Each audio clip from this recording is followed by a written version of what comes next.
Un voisin pas très sociable, un site de rencontre et des vacances au ski, c'est le résumé de ces 3 threads d'horreur d'aujourd'hui. Pour ces 3 threads d'horreur, pour ceux qui ne connaissent pas encore le concept, je vous conseille d'être très attentif car ça pourrait vous servir en fin de vidéo. Écoutez bien, soyez attentifs, il y a peut-être des choses qui vous mettront sur la voie. J'expliquerai exactement pourquoi il faut être attentif en fin de vidéo. En tout cas, j'espère que cette vidéo va vous plaire. Pour ceux qui ne me connaissent pas encore, vous êtes sur la chaîne de Maku et sur ma chaîne, je raconte des threads d'horreur, des histoires horribles, incroyables, des true crime et tout ce qui va toucher à l'horreur. Donc si ça peut vous intéresser et si vous voulez en voir plus, n'hésitez pas à vous abonner en activant la petite cloche pour être averti des prochaines vidéos. Et sur ce, on ne perd pas plus de temps et on est parti ensemble pour ces 3 threads d'horreur. Venez avec moi, let's go.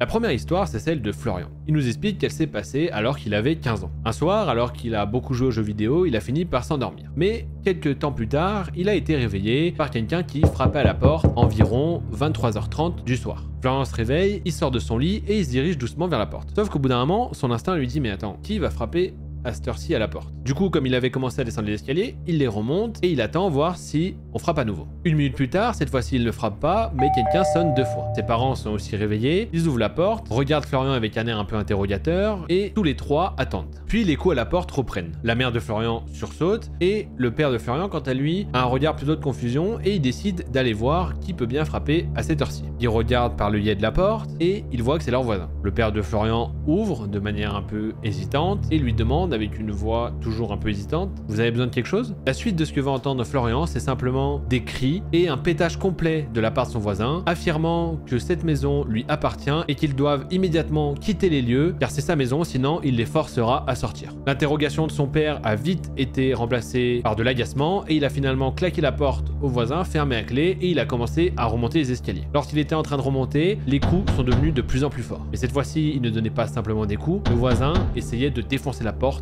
avec tout son corps. Toute la famille s'est regardée de manière totalement effrayée. Le père de Florian s'est précipité sur la porte pour la maintenir, car la porte bougeait beaucoup. La mère de Florian, elle, est allée chercher les frères et sœurs beaucoup plus petits de Florian, et quant à lui, il a appelé la police. Le voisin a continué d'essayer d'enfoncer la porte pendant au moins 5 minutes. Et pendant qu'il était au téléphone avec la police, il s'est finalement arrêté. Florian n'avait pas raccroché avec la police, mais il était simplement soulagé. Il se dit que c'était peut-être la fin. Mais en fait, ça ne faisait que commencer. Quelques minutes après, Florian et toute sa famille entendent qu'une voiture démarre dans l'allée. Le voisin a pris sa Jeep, l'a démarré et commence à faire crisser les pneus. Florian regarde à une fenêtre de l'étage, il voit que le voisin est en train de foncer vers la maison et qu'il freine juste devant pour faire peur à la famille. Il souhaite les faire sortir, sinon il va foncer en voiture dans leur maison. Le mec s'est cru dans un film, il a totalement pété un câble, le frérot. Florian est toujours au téléphone avec la police, il s'éloigne et essaie de rassurer son frère et sa sœur, pendant qu'il entend toujours la voiture qui fait des allers-retours et des coups de frein devant sa porte. Finalement, au bout de quelques minutes, la police arrive et l'arrête. Le lendemain matin, Florian part à l'école, normalement, malgré le fait qu'il soit encore totalement traumatisé par cette histoire, et il voit sur les marches de son entrée des marques de pneus. Son voisin fou a failli défoncer la porte avec sa voiture, car les escaliers sont vraiment très proches de la porte. Florian n'en saura pas plus, il ne saura même pas pourquoi ce voisin a pété un câble comme ça. Tout ce qu'il sait, c'est qu'il ne veut plus jamais le recroiser, car maintenant, chaque fois qu'il passe devant sa maison, il est assez effrayé. On comprend parce que s'il voulait défoncer une maison en voiture, pas sûr qu'ils veulent pas t'écraser toi aussi, quoi. Voilà. Donc Florian, fais attention.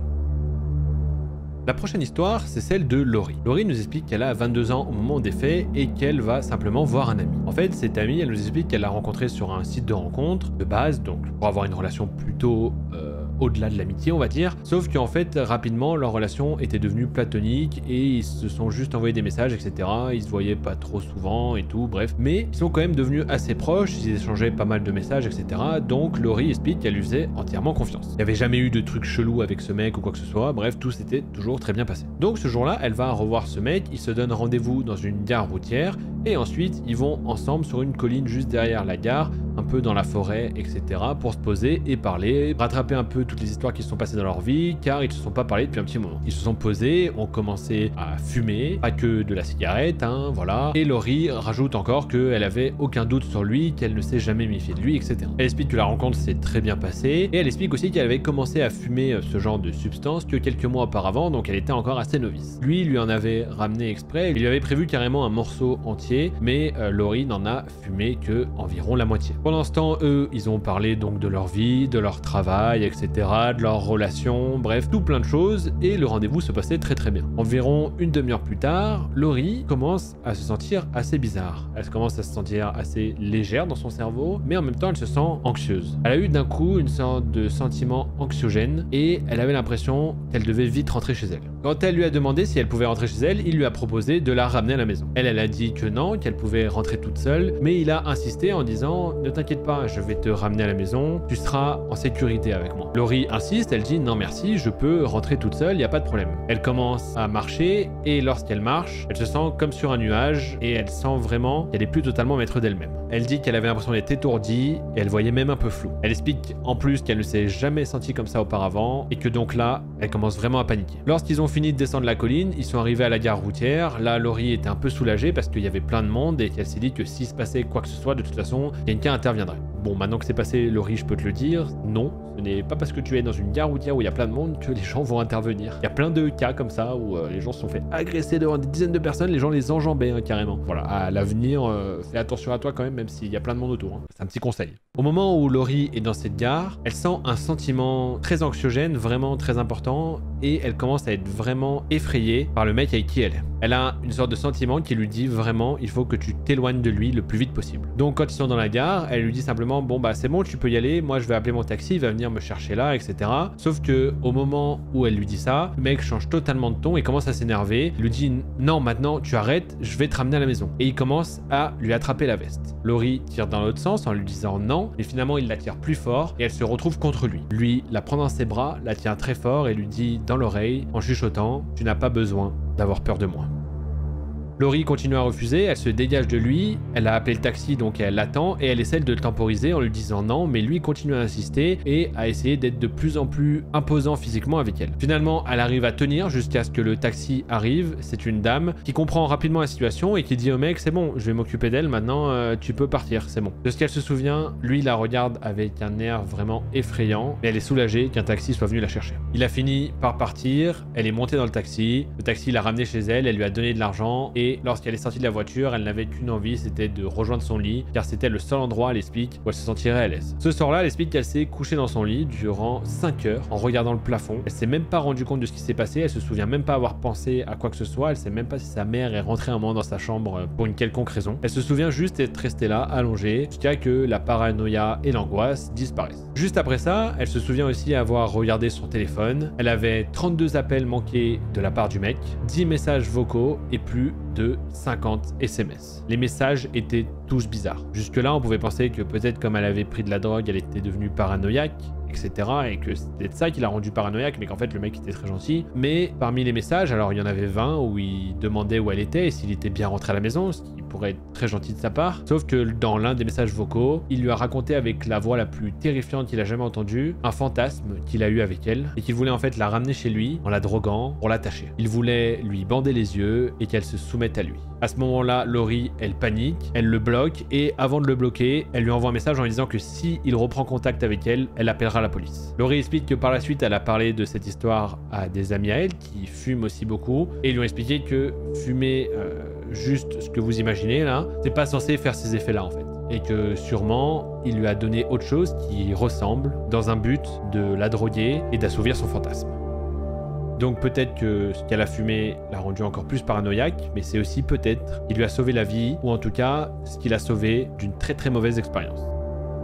La dernière histoire, c'est celle de Mélissa. Mélissa nous dit qu'elle est partie au ski, comme toutes les années, et qu'elle est partie seule, car elle est la seule parmi ses amis qui aime skier. sûrement dû au fait, comme elle l'explique elle-même, qu'elle a grandi dans les montagnes, contrairement à ses amis. Melissa aime vraiment skier, genre c'est vraiment sa période favorite de l'année. Bref, à ce moment-là donc, elle loue un studio au pied des pistes, sur une station qu'elle connaît bien. Elle est vraiment au top car elle va pouvoir skier, comme je disais, c'est vraiment une passion pour elle, elle adore ça. Et lorsqu'elle arrive là-bas, c'est un peu la douche froide parce qu'il n'y a pas trop de neige. Elle explique qu'elle s'est renseignée avant, évidemment en amont, mais que comme par hasard, la veille de son départ et le jour de son arrivée, les températures sont remontées et a fait rapidement sécher la neige, qui fait que certaines pistes ne sont pas ouvertes et que la station elle-même a très peu de neige, qui est déjà en soi une clim pour Melissa vu qu'elle adore la neige. Bon, comme elle est assez expérimentée, qu'elle fait du ski depuis des années, elle se dit qu'elle va aller sur des pistes plus difficiles qui sont en altitude, au moins là il y aura de la neige, et que sur d'autres jours elle ira peut-être faire du VTT. Bref, elle veut profiter un max, elle veut pas démoraliser, elle est venue là pour se vider la tête, prendre des vacances dans un endroit qu'elle adore. Donc au cas où les températures continueraient à monter, elle décide à peine arrivée d'aller directement faire du ski. Et c'est à partir de là que le séjour va tourner au cauchemar. Déjà, petite précision, il n'y a pas grand monde. Déjà parce qu'elle est hors des vacances scolaires et qu'en plus de ça, il n'y a pas trop de neige. Du coup, pas beaucoup de gens vont skier. Donc quand elle arrive au télésiège, il n'y a qu'un seul autre gars qui attend. Ils prennent donc le télésiège ensemble et commencent à monter. Alors qu'ils sont à côté en train de monter, Melissa entend le mec qui est en train de parler tout seul juste à côté d'elle, ce qui met très mal à l'aise Melissa. Elle essaie de l'ignorer, sauf qu'au bout d'un moment, le télésiège s'arrête. Ils sont donc là, tous les deux, coincés, au milieu du télésiège, avec ce mec à côté qui parle tout seul. Melissa tourne la tête et essaie de l'ignorer pour ne pas croiser son regard, mais elle commence à vraiment flipper de l'entendre parler tout seul, surtout qu'il a l'air de parler une langue étrangère qui pourrait ressembler au latin. Autant vous dire que c'est encore plus flippant quand vous entendez quelqu'un parler tout seul dans une autre langue, vous savez pas ce qu'il dit, etc. Bref, ça vous met pas bien. Au bout d'un moment, elle sent quelque chose lui toucher la cuisse. Elle tourne la tête tout doucement pour voir et elle se rend compte que c'est ce mec qui est en train de la toucher et qui la regarde avec des yeux vides et terrifiants. Il a même l'air d'avoir peur lui-même et il lui dit qu'une seule phrase qui va pétrifier Melissa: on est venu ici pour mourir. Melissa est terrifiée, imaginez, elle est toute seule sur un télésiège bloqué avec ce mec qui lui dit cette phrase et qui est en train de la toucher. Finalement, le télésiège redémarre et le mec rajoute une phrase et lui dit « Tu vas venir avec moi ». Melissa respire un bon coup, elle prend son mal en patience, elle attend que le télésiège les libère et au moment où il les libère, elle saute du télésiège et fonce vers la piste pour vite la descendre et le distancer. Sauf qu'au moment où elle fait ça, elle entend que le mec crie derrière elle et lui dit « Tu ne peux pas lui échapper ». Melissa fonce et au bout de quelques virages sur la piste, elle s'arrête sur un côté, se retourne, le mec n'est plus là. Soulagement pour Melissa. Avec toute cette adrénaline, elle a super soif, elle prend son sac à dos, sort sa bouteille, sauf qu'en sortant sa bouteille, elle regarde au-dessus et elle voit que le mec est dans le virage juste avant elle. Elle panique totalement et elle l'entend hurler, un hurlement. Elle dit qu'il vient presque des enfers tellement il est terrifiant. À ce moment-là, elle a tellement peur qu'elle lâche sa bouteille, elle referme même pas son sac et elle descend le reste de la piste le plus vite possible. Cette fois-ci, elle ne s'arrête pas avant d'être arrivée jusqu'en bas. Lorsqu'elle arrive en bas, elle voit quelqu'un qui travaille, sûrement sur la station. Elle va le voir et essaie de lui expliquer la situation. Sauf que le mec minimise totalement et se moque presque de Melissa. Le problème, c'est que le temps qu'elle a pris pour essayer de convaincre ce mec, l'autre l'a rattrapé et arrive juste derrière elle. Et il crie « On est venu ici pour mourir, je te dis ». Melissa enlève ses skis et court le plus vite possible jusqu'au studio qu'elle a loué. Un autre problème, évidemment, c'est que ce mec fait exactement la même chose et la prend en chasse en courant. Elle court et elle atteint la porte de l'immeuble où est son studio, sauf que, nouveau problème, le mec a été plus rapide qu'elle. Et il bloque la porte de l'immeuble avant qu'elle ne puisse le refermer. Elle lâche donc la porte, monte les escaliers 2 par 2, atteint son studio, arrive à l'ouvrir alors qu'elle sent presque le souffle du mec juste derrière elle. Finalement, elle arrive à claquer la porte de son studio, à fermer à clé, et lorsqu'elle y arrive, elle voit la poignée de la porte qui bouge, le mec essaie d'entrer et il hurle comme un fou dans l'allée. Il continue à taper à la porte et il crie « Tu ne peux pas lui échapper. Ouvre-moi, tu vas le mettre en colère ».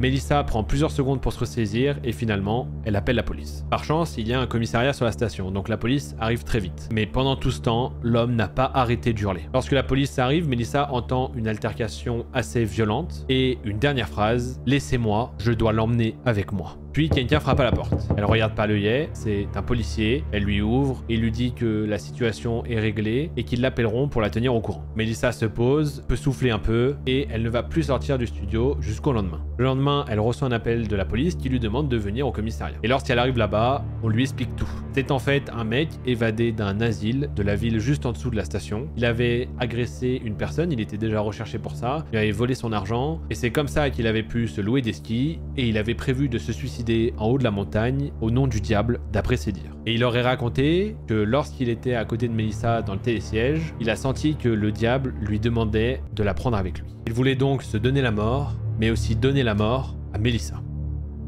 Depuis, elle ne va plus en vacances toute seule, tout simplement. Toutes ses vacances, elle ne les fait plus toute seule parce qu'elle est totalement traumatisée. Et on la comprend. Grosse force à toi, Mélissa, si tu passes par là. Hein. Parce que cette histoire, elle est horrible. Elle mélange un peu de paranormal, un mec qui est totalement fou, qui se croit possédé par le diable, j'en sais rien, et des simples vacances au ski. Donc méfiez-vous des personnes que vous croisez dans votre télésiège. Hein. On sait jamais. S'ils parlent tout seuls et qu'ils ont l'air de parler en latin, peut-être lui mettre un petit coup de ski, au cas où. Et si vous voulez voir une autre vidéo d'horreur sur la chaîne de Makou, je vous laisse cliquer juste là où en fiche et vous serez redirigé vers une nouvelle vidéo.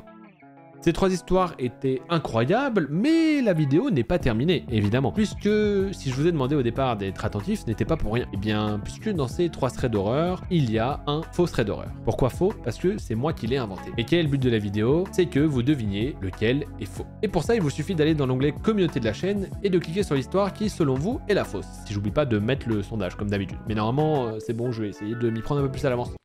Désolé. Évidemment, vous pouvez aussi le dire dans les commentaires, donner vos arguments, etc. aussi dans le sondage. Et je donnerai la réponse de quel thread d'horreur était l'imposteur dans la prochaine vidéo. J'espère que ce concept, en tout cas, vous plaît. J'espère que vous aimez jouer, être attentif durant ces vidéos. N'hésitez pas à re-regarder la vidéo si vous avez un doute, hein. Voilà. Et la famille, si ça vous a plu, évidemment, n'hésitez pas à liker, à partager, à mettre des petits commentaires et évidemment à vous abonner en activant la petite cloche, car moi, ça m'aide énormément et pour vous, c'est gratuit. Et sur ce, je vous souhaite une excellente matinée, nuit, journée, ce que vous voulez et je vous fais un bisou.